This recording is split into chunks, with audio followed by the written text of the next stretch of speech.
अब ये देखते हैं, ये बड़ा है ना, मतलब मेरे को कूल लगा, थोड़ा बढ़िया लगा ये कि यार वाह ऐसे भी हो सकता है, मतलब एक डॉग से दूसरे डॉग में कैंसर फैल रहा है यार।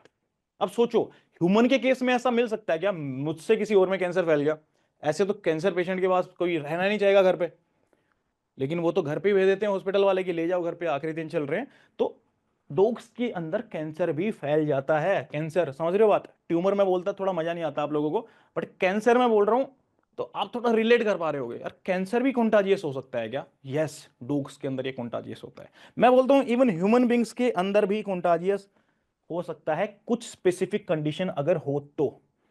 जैसे कि कोई कैंसर पेशेंट है, उसका मैंने लीवर या किडनी ट्रांसप्लांट करवा लिया है, मैंने किडनी ले ली है, उसके अंदर क्या था, कैंसर था, तो चांसेस आर कि मेरे अंदर भी फैल सकता है। लेकिन उसकी दूसरी कंडीशन बताता हूं आपको मैं, उसके लिए ना अपना इम्यून सिस्टम अगर बहुत कमजोर है ना, तो हाई चांस है कैंसर बन जाएगा।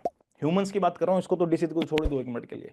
अगर अपना इम्यून सिस्टम बहुत तगड़ा है, तो चांसेस आर कोई भी, देखो कैंसर होता कि कोई भी अबनॉर्मल चीज हो रही है बॉडी के अंदर, और अबनॉर्मल चीज को नॉर्मल बनाने के लिए, उसको किल करने के लिए क्या होता है, इम्यून सिस्टम होता है। कोई कितना भी गलत कर ले, उसका इम्यून सिस्टम अच्छा अगर है, तो कैंसर के चांसेस उसमें कम रहते हैं थोड़े। अगर इम्यून सिस्टम बहुत ही वीक है, तो उसमें कैंसर होने के चांसेस भी हाई रहते हैं। इम्यून सिस्टम का मतलब बेसिकली ये है, अपने शरीर के अंदर कोई भी दूसरे तरीके की चीज जा रही है, बॉडी उससे फाइट करके उसको कम से कम कर रही है, ठीक है, दैट इज इम्यून सिस्टम, अगर मैं शॉर्ट में बोलूँ तो। चलो अब छोड़ दो उसको, थोड़ा सा वो ह्यूमन में चला गया था मैं, अब यहां पे आ जाता है कैनाइन के अंदर। Canine transmissible venereal tumour.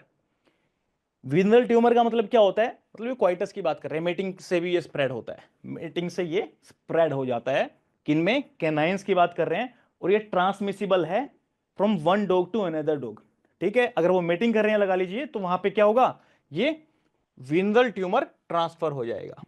अब नॉर्मली होता है क्या है, जो रेटिकुलो एंडोथेलियल सिस्टम अपना होता है, क्या होता है ये रेटिकुलो एंडोथेलियल सिस्टम, बताएगा मेरे को कोई।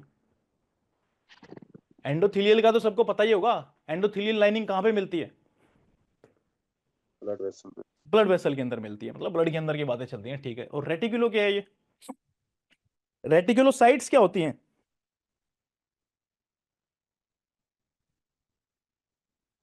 फिजियोलॉजी आती नहीं है क्या आपकी बिल्कुल भी, कुछ मतलब नो ऐसे सर। छोटे मोटे क्वेश्चन, अच्छा बिल्कुल पढ़ाई नहीं है, चलो कोई बात।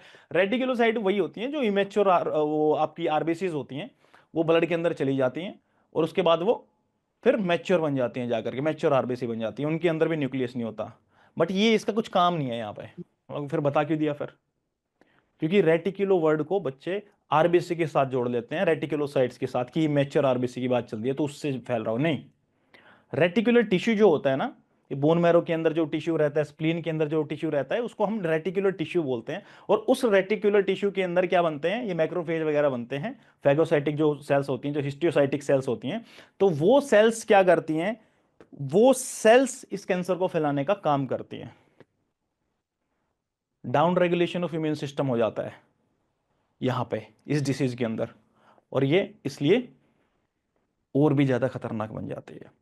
चलिए अब देखते हैं इसको किस किस नाम से जाना जाता है, शॉर्ट फॉर्म में इसको टीवीटी बोल देते हैं, ट्रांसमिसिबल विनरल ट्यूमर। किसके, कौन सी स्पीसीज के अंदर देखने को मिल रहा है, डॉग के बीच अंदर देखने को मिल रहा है।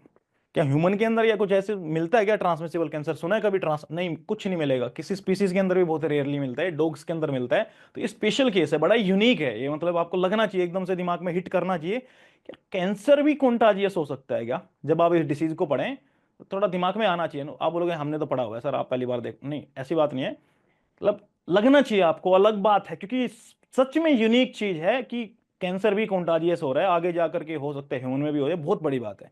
बट इनके अंदर तो अभी भी नेचुरल हो ही रही है ये चीज, ठीक है।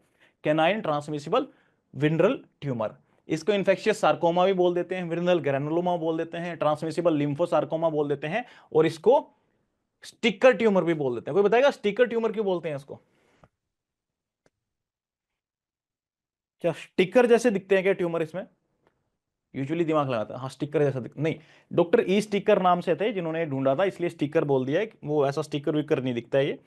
अब आ जाओ, ये रेटिकुलो एंडोथेलियल ट्यूमर क्यों बोला है, इसको समझ में आ गई होगी बात आपको। फ्राइबल होता है, मल्टीलोबुलेटेड और हिमरेजिक होता है। फ्राइबल का मतलब क्या होता है, किसी चीज को अगर मैं फ्राई कर दूं, उसको मैं यूं तोड़ूंगा तो पाउडर फॉर्म में बनने के चांसेस ज्यादा रहते हैं ना फ्राइबल चीज के, कुछ कुछ ऐसा लगा लीजिए। जब आपका नया नया वुंड आता है तो वो थोड़ा इलास्टिक होता है और लास्ट में फ्राइबल बन जाता है, तो कुछ कुछ वैसा फ्राइबल वाला यहाँ पे ट्यूबर बोलना चाह रहा है, थोड़ा फ्राइबल मिलता है वो। ठीक है।